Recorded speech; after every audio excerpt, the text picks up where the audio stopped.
Ed Bernstein Show. Now, here's Ed.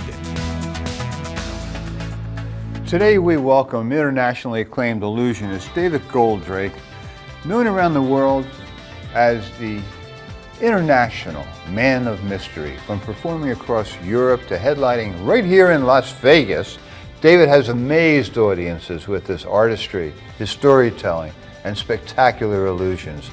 Let's find out what makes his magic truly unforgettable. And it's the man himself who makes that magic truly unforgettable. Hello, Ed. You know, look, you're performing, let me get this right out front. You're performing at the Link. I am. Right? We created this unbelievable new facility there, right? Correct. Called the Magician's Room, is the it? Magician's Room, yes. Right, and are you the only magician, or do you have other magicians? No, that we're perform? currently sharing the theater and the stage with two other shows. We have Farrell Dillon at 4:30 p.m. Mm-hmm. We have Late Night Magic, which is an adult show, at 10:30 p.m. On various days, not everyone's performing every day. I have the 8:30 slot, and in March of next year, we are going to have the Conjurers join us as well. So there's going to be 4 shows in total, 4 magic shows at the Magician's Room. And you're there 8:30 every day except Tuesday? Wednesdays and Thursdays. Wednesday and Thursday. Correct, yes. Okay. So it's Friday, Saturday, Sunday, Monday, Tuesday. That's it. Got it. You know, you have a very illustrious career traveling around Europe, winning awards all over Europe. Born in Luxembourg, and I was talking to you before the show about Luxembourg, because never been there. You know, you should. You hear about people hiding money there. Send your money to Luxembourg. It's a myth. A great place to grow up, I'm sure. It is. It was. It's a very tiny country, very safe country, and growing up there was great. It allowed me to travel a lot very early on. Because we're so small, you're in different countries right away. Every country is like 5 to 10 minutes away, and I got to see a lot of countries growing up and expanding my horizon culturally, linguistically, and I think it was a very enriching place to be. And when you say linguistically, you speak 7 different languages. That is correct. I mean, absolutely amazing. I don't know any, my wife speaks 4, but I've never met anybody that spoke 7 different languages. Yeah. Your first language was what? We had Luxembourgish, French, and Italian right away. I learned those 3 to start with. That's what I was born with, literally. Now, is that typical for people who live in Luxembourg? They speak all these multiple languages? Most people speak between 3 and 5 languages in Luxembourg, yes. Yeah, And we learn French in school, we learn German in school. In high school, we start learning English or Spanish or Italian, depending on what section you take, on what division you take. I had 7 years of Latin as well. I did study Latin for 7 years, so that's part of the country's culture. And today, I mean, once you have that kind of background, and you wanted to learn, let's say, Japanese today. I am doing it right now. Does it make it easier? Yes. Yes. I am literally learning Japanese now because it's always been a hobby of mine, a passion of mine. I love the culture, I love the history, studied it. Some of my Japanese friends in Vegas always tell me that I know their history better than they do because it's been a big passion of mine. And I've started learning the language many times, and the fact, as you may know, is that if you don't practice a language, you lose it right away. Right.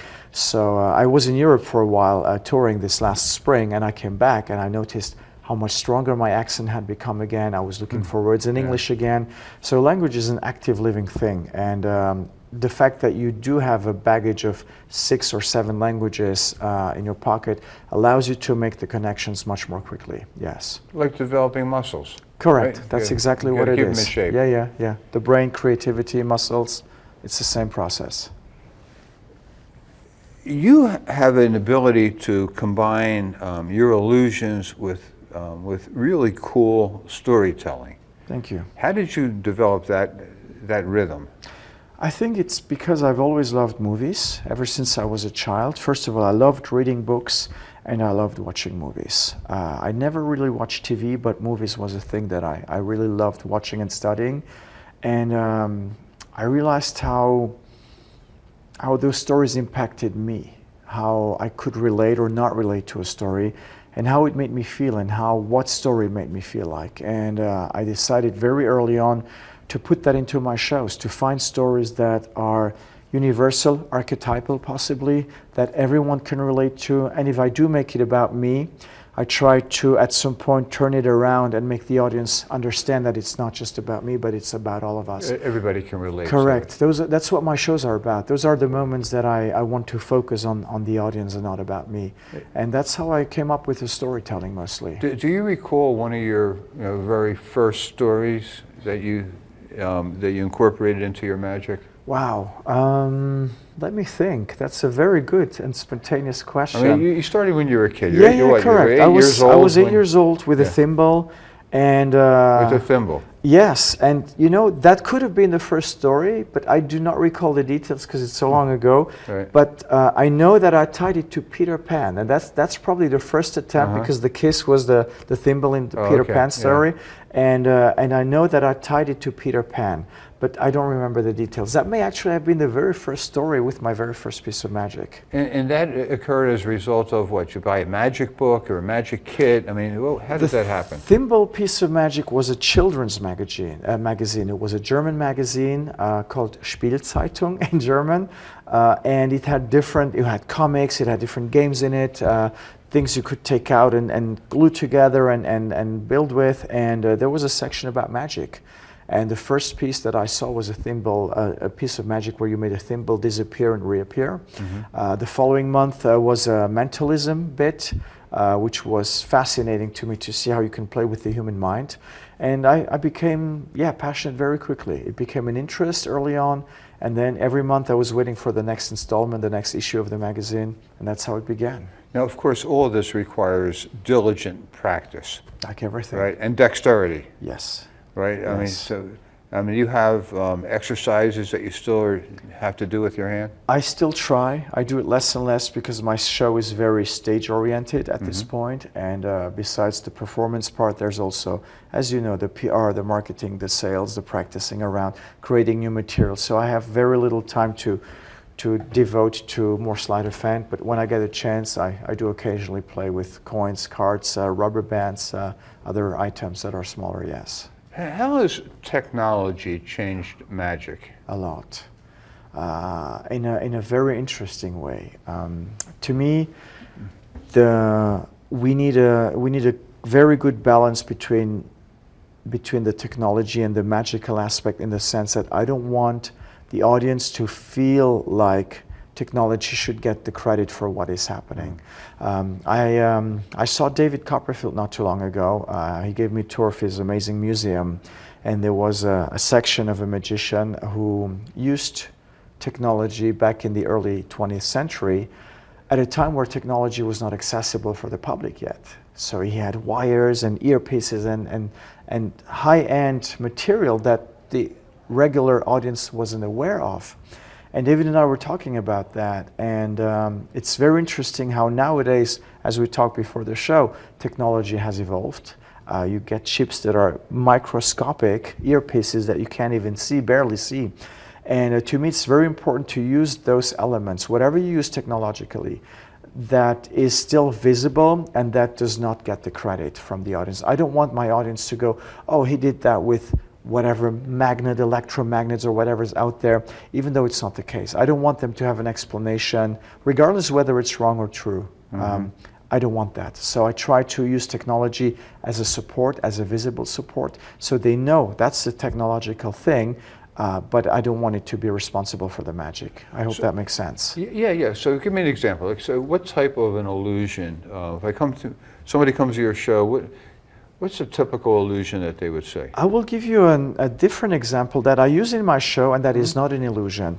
At the end of my show, I have about 13 to 16, 17 people who actively contribute to the show, spectators, participants. And at the end of the show, I thank everyone with their name. I remember everyone's names, because that's how my brain works. And to get to the technological point, not too long ago, someone sat in the audience and I heard them go, oh, it's an earpiece. And I went, down, and I said, check my ears. There was nothing, because I actually do remember that. And that's the thing that sometimes people will give credit to technology. There's a magician in New York, Steve Cohen, who has an amazing show. I used to do it at the Waldorf Astoria, and he also had some mind-reading pieces. He did a Q&A act, which is question and answers act, which is like an old mediumistic stunt. And after the show, I was in the elevator, and I heard the people talk about, oh, you know, he Googled us, he did this, he did that, and he had not. I knew exactly how it worked, but that's not the method. And that's where I'm very wary of using technology too much. Yeah. So those are examples. Yeah, like when you see, sometimes like in America's Got Talent, and you see mentalists, Yes. Yes. Guessing something. My wife is convinced that the word was present in the building, for 2 hours before he went on, and that's her explanation of it. Yeah. But getting back to the technology aspect of it, we were talking also earlier in the show about these poker players that all got arrested by the FBI because they had cameras under the tables. That is so, I mean, you cannot be doing illusions without technology in today's world, can you? You can, but it will be very limited, or still limited. I think there's come a point where materials have changed. I look at, when I look at magical history, the way illusions were built back then, the materials were bigger, heavier, more complex to tour with. Nowadays we have plexiglass, we have thin aluminum, we have so many more evolved materials that allow the magic to be more deceptive, but also more practical to perform with, less complicated, less complex. So that's a combination of elements that's very important as well. And the technology from an optical point of view, look at the lights, like how that has evolved. I remember watching Siegfried and Roy in the early 90s. It was avant-garde back then. The technology that they had not. Now we look at Cirque du Soleil. We take it for granted. Right. But back when Siegfried started with that, it was new. No one had ever used that much technology and that evolved technology in a magic show or even in a Broadway show. So that's where technology is also phenomenal. The way to use 3D mapping, projection mapping, having seats vibrate in the audience, using olfactory elements. There's a moment in David's show, in David Copperfield's show, where at a moment you can literally smell root beer in the entire audience. That's part of the show. So I think that's where technology becomes fascinating and very useful. Sometimes it doesn't go right. And I know you had a horrific experience with your ex-wife. Can you talk about what happened? And yes, that was in 2015. We had a levitation. It's exactly 10 years ago. And we both went 10 feet up in the air, and the whole structure that was supporting us during rehearsal fell forward with both of us on it. And sadly, Abby broke her neck during the accident in the process. I still have lingering nerve and muscle damage, but I functioned pretty well given the conditions. And that was what happened back then. I don't think we realize the amount of work that goes into performing these kind of illusions. Yes. Is that the right term? Illusion? Yeah, that's correct. That's the correct term. I mean, it's practice, practice, practice, but stuff does go wrong. It does, Yes. and there is a lot of danger in this. I mean, its timing has got to be perfect in whatever you're doing. Yes. Right? I mean, you can fall, there's so many ways to hurt yourself. Yeah. We do an underwater escape right now at the Magician's Room. I used to do a different one at the Tropicana. It's the same thing. No matter how much I train, I'm able to hold my breath for 6 to 8 minutes, depending on how well I feel on that day. And even though I can do that, I'm only on the water for 2 to 3 minutes. And no matter how safe we make everything, something can happen. I mean, we've had accidents on the Strip so many times, whether it's magic shows, cirque shows, comedy shows. Things do happen. And you just try to be as safe as possible, and yet. How did you learn to hold your breath for 6 minutes? I had a diving coach. When I started doing the underwater escape, I hired a diving coach in Luxembourg to help me train. And then when I moved to Vegas, I had some of David Blaine's people help me as well to go further than that. So when I started at the Trop, I had an average of 6 to 7 minutes that I was able to hold my breath. So is it a matter of building up your lung capacity? I think it's a combo. It's very mental. I've done martial arts my entire life, so I had some background concerning that. It's a very mental thing that, yes, you have to expand your lung capacity, you have to balance out the oxygen and the CO2 in your lungs. It's a complex process, but once you master it, it's pretty simple. And how did you train to recognize and remember names? I have a condition, and that has been very helpful my entire life. That has...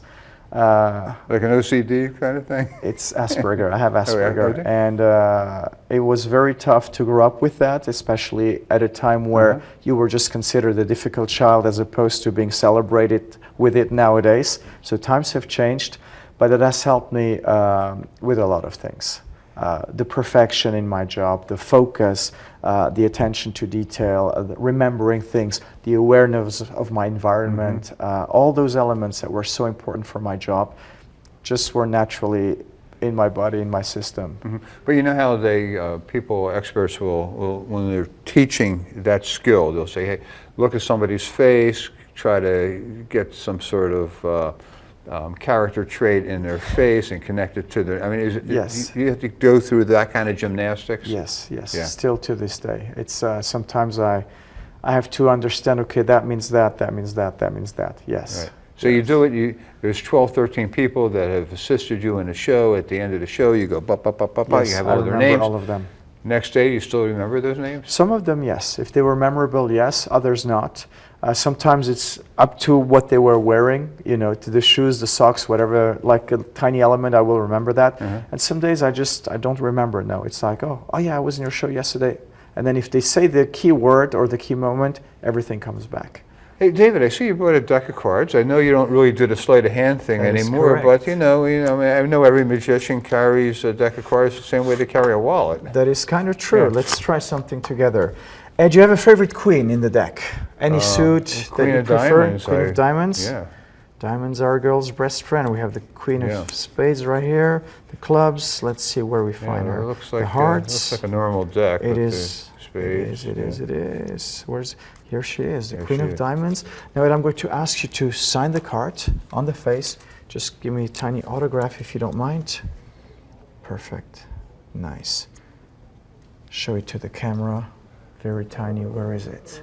Which camera? There. There it is. Let's focus. Good. Ed, We all see okay. Ed right there. Now, Ed, you asked me about my show. There's a part in the show where I have my assistant levitate. And we're going to try that with the Queen of Diamonds. Let's find any regular card. Let's do whatever, the King of Spades. That would be Okay. you. You're going to take the king in a moment, but before we do that, let's see if we are able to make your queen levitate. I'm just going to hold it like this. Just hypnotize her. And now let's see what happens. Very slowly, the queen is going to come off and just float. Lovely. forward. Look Very at that. subtly, very subtly. You can Wow. barely see it. Here it is. And he's not touching it with his hand. I am not. I'm No. actually going to try to take another card from underneath so everyone can see right there. There's nothing here. There's nothing there. And now, Ed, you're going to use the King of Spades and have the Queen float back again. Just wave at her very gently, very gently.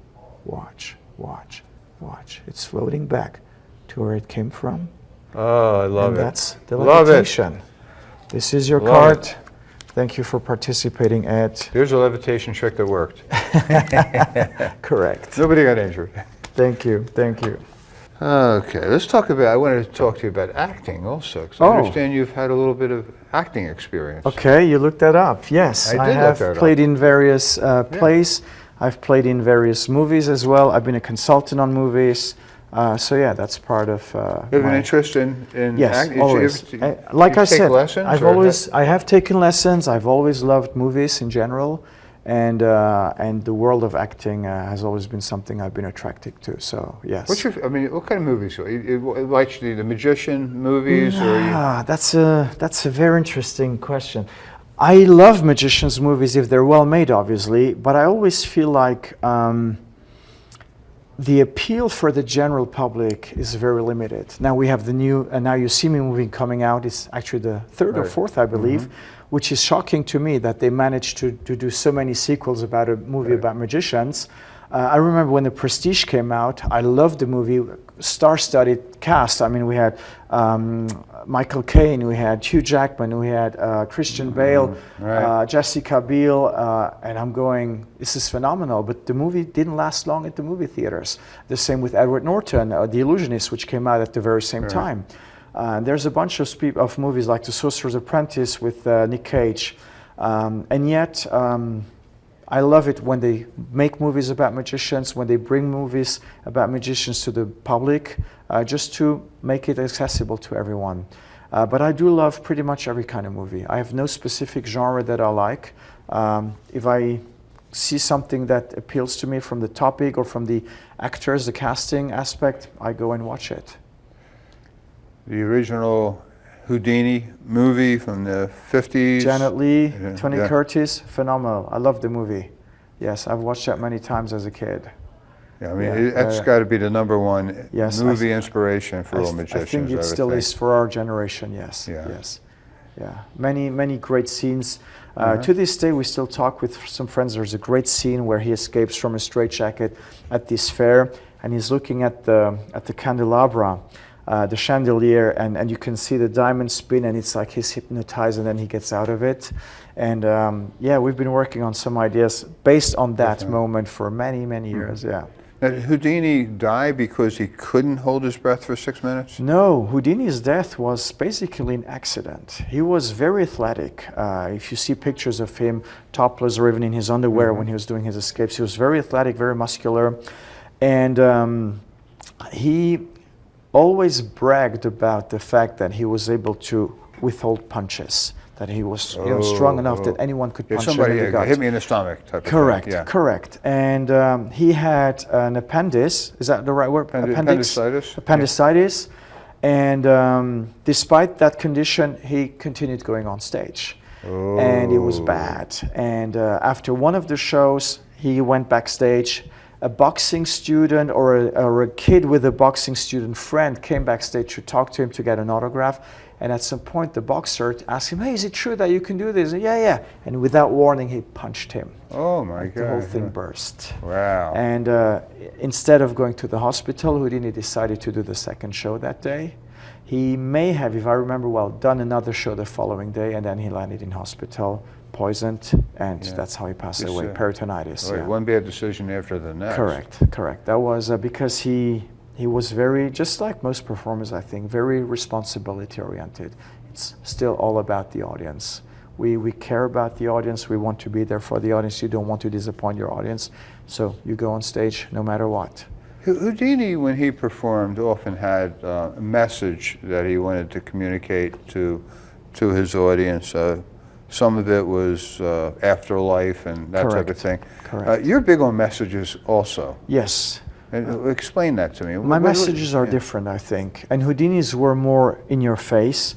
Houdini's not passion, but this quest for this, to hunt mediums and spiritualists came about when his mom died. His mom meant everything to him, and he tried everything to get in touch with her and to try to, and obviously it didn't work. So he just started hunting these people down. It was a personal vendetta, just to tell people, these are frauds, don't follow them, don't give them your money, your time, or even your hopes.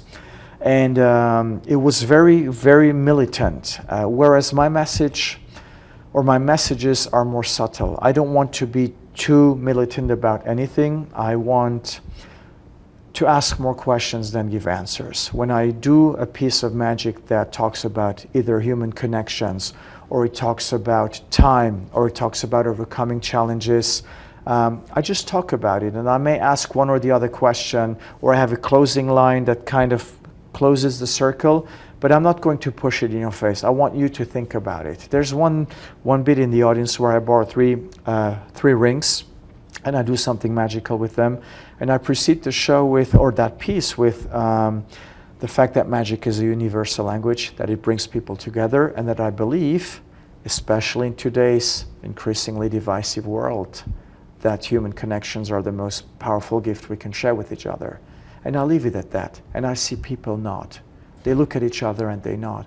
And I'm happy because I see they are coming together right now. I'm telling them to do it, but in a subtle way. And that's how I do it. I don't want to be too pushy. I want people to experience it themselves, like the Socrates way. You ask the question and they do the work. Let's talk about the link again. Let's do it. Okay, because you've really piqued everybody's interest. Now, how do they come and actually find you? So we have Ticketmaster, we have my website. You can get tickets for the 8:30 show. We're at the Link Promenade, and that's just where the O'Shea's restaurant bar is, right next to it. It's not far away from the Jimmy Kimmel Comedy Club as well. It's right in between both. That's where you can find us. And I'm there every evening at 8:30 p.m. except on Wednesdays and Thursdays. Except for Wednesday and Thursday. Correct. Very quickly, you have any other movies lined up in the future? Now You See Any Me thoughts? is about to come out here in Vegas, and I hope to catch it whenever it happens the next few days. Okay, and acting career is yet to be developed? On my end, yet to be developed. We're working on some commercials in LA, but that's not movies yet, yes. Hey, you can catch David Goldrake over at the Link. As I said, he's one of the great illusionists of our time. David, thank you for joining us, sharing a bit of the magic, and thank you and so we will much. catch your show at the Link. Looking forward to it. Okay. Thank you.